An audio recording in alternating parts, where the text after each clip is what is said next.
19 সালের যারা রেলের পরীক্ষা দিয়েছিলেন তাদের যে রিফান্ড পলিসি ছিল আরআরবির, সেই রিফান্ড পলিসিতে টাকা ফেরত দিচ্ছে, তা কিভাবে আপনারা ওই আরআরবি রিফান্ড পলিসি যে ছিল আরআরবিতে, তাতে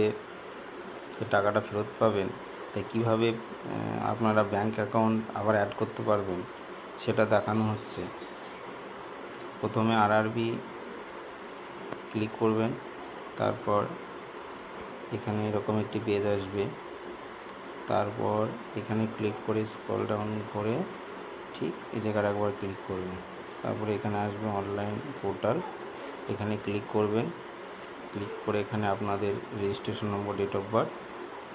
লগ ইন করবেন, তারপরে আপনার ব্যাংকের details, IFSC code, captcha code দিয়ে সাবমিট করবেন, তাহলে হয়ে যাবে।